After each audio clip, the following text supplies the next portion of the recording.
Hello everybody, today back in another video. Oh boy, we had 128 players in the draw when this tournament, Wimbledon 2023, started 10 days ago. Now we have only 4 left men standing who will compete.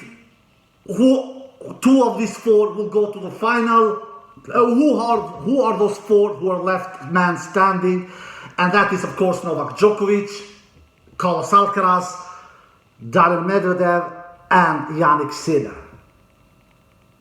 Speaking about Medvedev who just came through a 5-set battle against the journeyman Christopher Eubanks, who has made a really great run here at Wimbledon. Not many believed, if any, believed that he will do this kind of a great run at Wimbledon. He has really defeated some really good players on the way. I remember he defeated the former Wimbledon semi-finalist from last year, Cam Norrie, in the second round in 4 sets. And then also he defeated Stefanos Tsitsipas in the 4th round in 5 sets. And talking about 5 sets, he went to 5 sets with Medvedev as well. Actually lost 2 sets to 1 up in the lead. And took Medvedev to a tiebreak in the 4th set. But Medvedev, he showed his consistency, he showed his stamina, he showed his shot tolerance, he showed his level in that 4th set, and he kind of sent the message to Christopher Eubanks and said to him, you know what, your fairy tale story, I will end it now, I will not let you win this tiebreak, even though that you are just a couple of points away of defeating me. And Medvedev in the end won that 4th set tiebreak 7-4. Was Medvedev ever in trouble in losing this match? Not really, even though that 4th set tiebreak, if Eubanks would have won that 4th set tiebreak, he would have won the match 3-1. But, you know, tennis guys, you can be a couple of points away and still be very, very far away of winning the match. Because you can have match points in tennis and still lose. Just ask Roger Federer about that. He knows bloody well a lot about that. So, anyway, Medvedev won that 4th set tiebreak 7-4, and that in the 5th set, he just rolled over Eubanks and won the 5th set 6-1 and baggled Eubanks, not baggled, gave him a breadstick in the 5th set 6-1. What can we say about Medvedev? He lost 2 sets, so that is never good in tennis to lose 2 sets, but other than losing 2 sets, he actually played a really good match. If you look at the stats, he did 28 aces, 5 double faults only, lands 69% first serve in, wins 79% behind his first serve, wins 63% behind his second serve, which is really good, winning a lot of points behind his second serve, as many as over 60%, which Medvedev did 63%. He did 52 winners. That is a lot of winners, man. And only 13 Unforced. Medvedev does 39 more winners than Unforced. That is huge.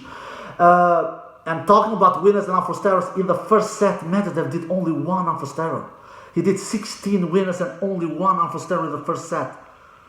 Unbelievable stuff. In the 4th set, he did 15 winners and only 1 Unforced. So in the 4th set. So in the 1st and 4th set, Medvedev does only 2 Unforced. And 31 winners total in the 1st and the 4th set.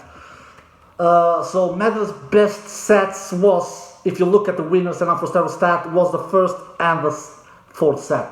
So all in all, Medvedev won 150 points in total in the match and broke Eubanks' serve 4 times out of 7 break point opportunities. Eubanks, on the other hand, he did a solid match. He didn't do a bad match. He did 17 winners, 17 and 10 double faults. He lands 70% first serve in, so he lands a lot of first serve in. He won 73% behind his first serve, which is a pretty good number. Medvedev won a little more, 79. But the huge difference was here that Eubanks won only 40% behind his second serve, compared to Medvedev who won 63% behind his second serve. And he broke Medvedev's serve 3 times out of 7 breakpoint opportunities, so he broke Medvedev's serve only less time than Medvedev. Medvedev broke Eubanks' serve 4 times, and Eubanks broke Medvedev's serve 3 times. And all in all, he does 74 winners and 45 unforced errors. No, 55 unforced errors. 55 unforced errors and 74 winners, Ubanks in total in the match. So he does 19 more winners than unforced errors, which is pretty good number. All in all, wins 133 points in total in the match, compared with Medvedev, who won 150 points in the match. So Medvedev wins 17 more points than Ubanks in total in the entire match. Medvedev comes through to his first ever Wimbledon semi-final. And now, enough about that match. Now we go to this preview. That is what this video is all about. To preview the semi-finals between Daniil Medvedev versus Carlos Alcaraz and Novak Djokovic versus Jannik Sinner. I want to talk with Daniil Medvedev versus Carlos Alcaraz first. These two have faced each other 2 times before. One time on grass, actually at Wimbledon, two years ago on the second round, where Medvedev won in straight sets, but it was a very young Carlos Alcaraz. Carlos Alcaraz was 18 years old back then. And the second time they faced each other was earlier this year in the Wells final, where Carlos Alcaraz won in straight sets. Pretty easy, straightforward victory for Carlos Alcaraz there in easy straight sets. So that is 1-1. How will this semi-final go? Look, Medvedev is Medvedev, all right? He's, a player who wins a Grand Slam title, I call him great. So he has won a Grand Slam title. He's not great like Nadal, Djokovic and Federer, of course not even close. But he's better than Zverev, better than Tsitsipas, better than Berrettini, better than Casper Ruud and all these kind of players, because neither of those 4 players I just mentioned, they have never won a Grand Slam title. Medvedev has already won a Grand Slam title. So, and he's in the semi-final at Wimbledon. He has a huge serve. If he does that many of aces against Carlos Alcaraz in the semi-final, then Carlos Alcaraz will have trouble. He, like I said, he did 28 aces against Ubanks, and he lands 69% for serve against Ubanks. So if he comes and throws that kind of serves against Carlos Alcaraz, then Carlos Alcaraz really can lose this match. I don't think Medvedev will do 28 aces against Carlos Alcaraz. I don't think so, because Carlos Alcaraz is a much better returner than Ubanks. You cannot do that many aces against all the players. You can do, say, 20 plus aces against a particular player, but when you face a better tennis player, a better returner, then your serve aces will go down dramatically. And that's what I think will happen with Carlos. That's what I think will happen with Medvedev when he faces Carlos. He will do aces, of course. I think he will do double-digit aces. He will do 10 plus aces, but I don't think Medvedev will do over 20 aces against Carlos. That is my feeling. Maybe I will be wrong. So Carlos Alcaraz will attack Medvedev's second serve. I don't think Medvedev will win 63% behind his second serve like he did against Ubanks, against Carlos Alcaraz, because Carlos is a much better returner than Ubanks. So I just think that Carlos Alcaraz he will be too explosive, too fast, too good of a returner, too big of a hitter from a baseline, and he will just throw everything towards Medvedev. He will hit some drops up sometimes. He will attack the net. He will slice sometimes, Carlos Alcaraz. He will come up with much variety into his game plan, and that will trouble Daniil Medvedev. He will just give Daniil Medvedev all kind of balls. He will never give Daniil Medvedev the same kind of a ball. Like I said in my previous video, Carlos Alcaraz, he reminds me of the big three, all 3 of them. Shot-making skills like Federer, speed like stamina like Nadal, and speed like Djokovic. And Medvedev will feel that when he will face Carlos Alcaraz on Friday. So I believe that Carlos Alcaraz will win that semi-final against Daniil Medvedev in 4 sets. That is my feeling. I have predicted Carlos Alcaraz to make it to a Wimbledon final. I will not change my mind now. But if Medvedev somehow is in landing first serves as close as 70%, like it was against Ubanks, and if he somehow can make a lot of serve aces, and hit his spots, because he will need to hit his spots. He will not do aces if he doesn't hit his spots, because like I said, Carlos is a great returner. Then he can win against Carlos. Absolutely, he can do it. After all, he has a bigger serve than Carlos. He has, grass court tennis is about serve and return game. So if Medvedev can win that serve return game, then he absolutely can defeat Carlos Alcaraz. But I have a feeling that even though Medvedev has a bigger serve than Carlos, he will do probably more aces than Carlos in the match. Not probably, I'm pretty confident that he will do that. But Carlos Alcaraz, even though he doesn't have a huge and big of a serve as Medvedev, Carlos does damage behind his serve. He does damage on his serve plus game. That is what Carlos is so good at. In doing damage behind his serve on the third shot, on the fifth shot, and on the seventh shot. Those so-called diamond shots of tennis. Diamond shots of tennis are the third, fifth, and seventh shots. And in that department, I think that Carlos Alcaraz will be better than Medvedev. But in doing more aces than Medvedev, I don't think he will do. But you know, tennis guys, even though you will do more aces than your opponent, it is not necessary that you will be the winner.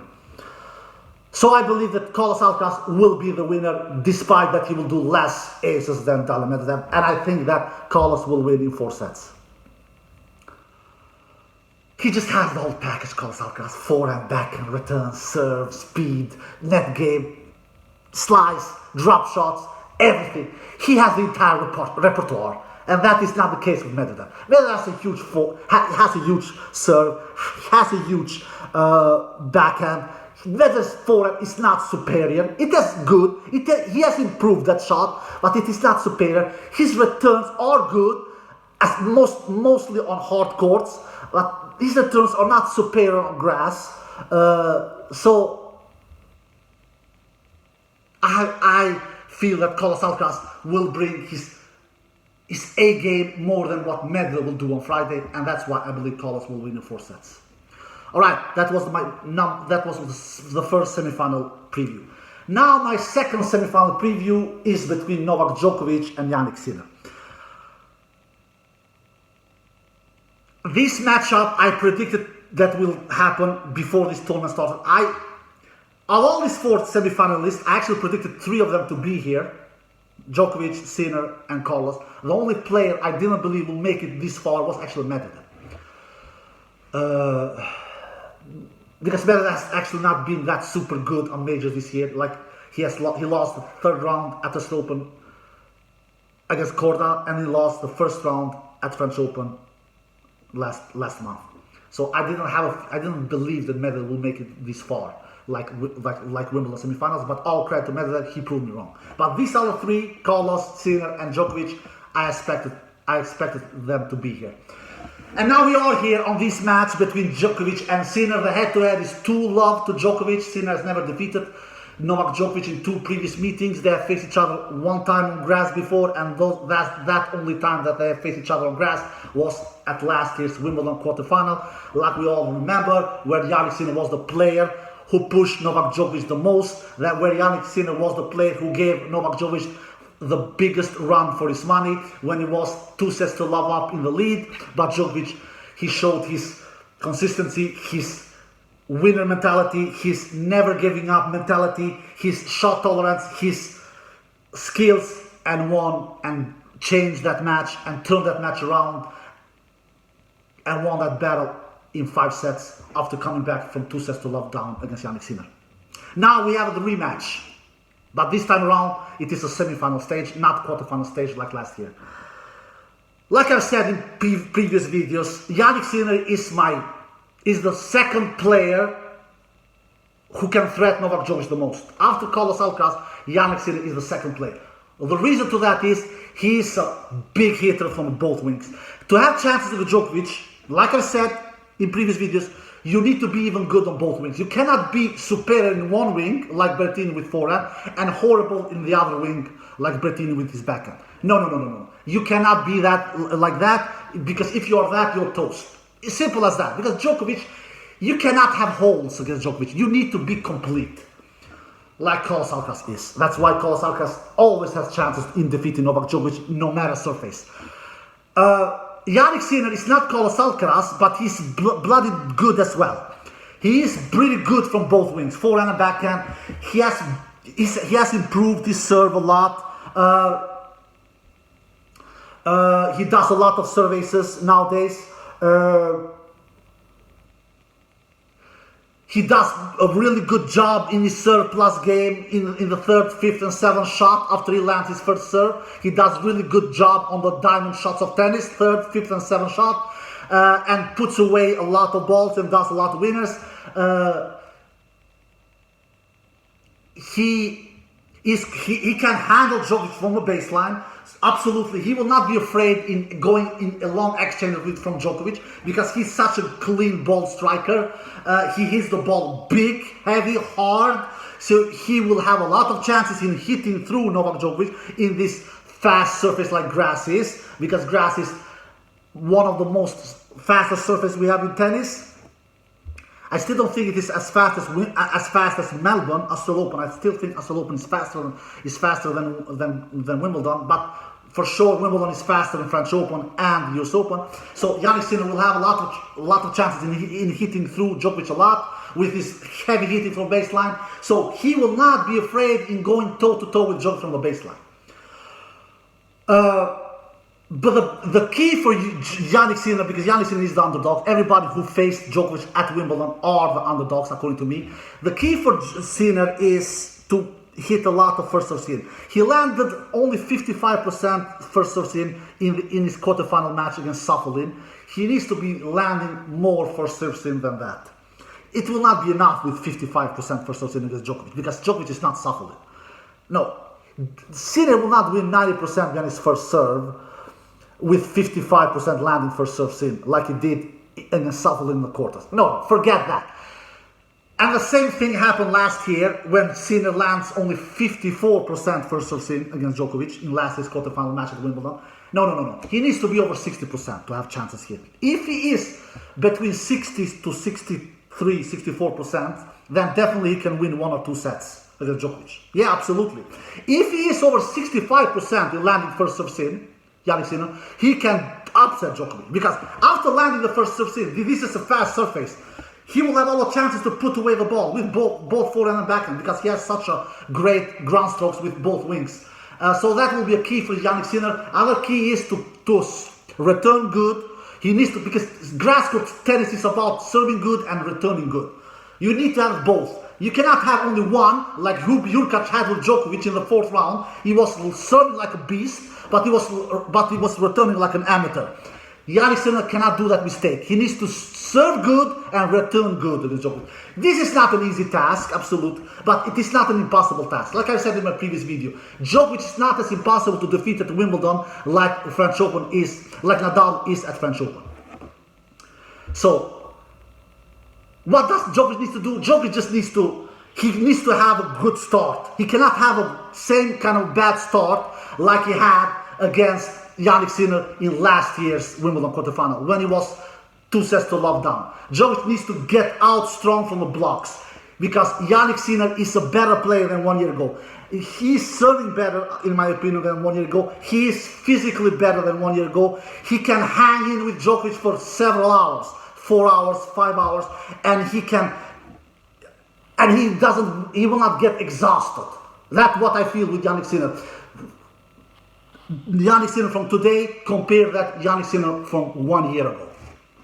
So Djokovic needs to have a good start. He cannot afford in going 2 sets to love down, because if he goes 2 sets to love down this time around, I think it will be bye-bye for Djokovic. That is my feeling. Maybe I will be wrong. Maybe Djokovic turns that scenario around once again.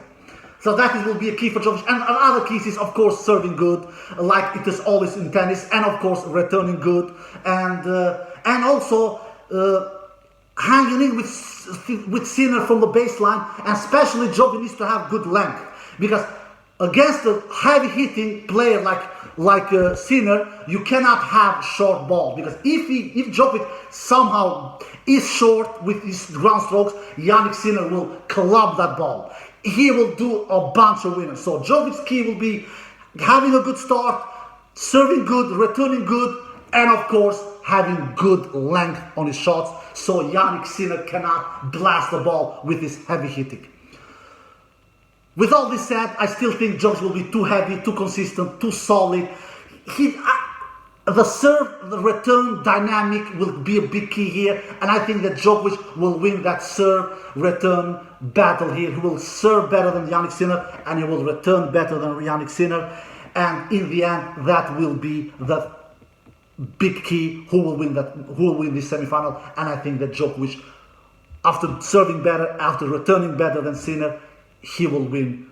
And I think he will do less amphosteros than Sinner. Sinner hits the ball huge, but sometimes he can do a lot of amphosteros. I think that Djokovic will play a cleaner match than Jannik Sinner, and that's why in the end I think Djokovic will be the winner. I think Djokovic wins this semi-final in 4 sets.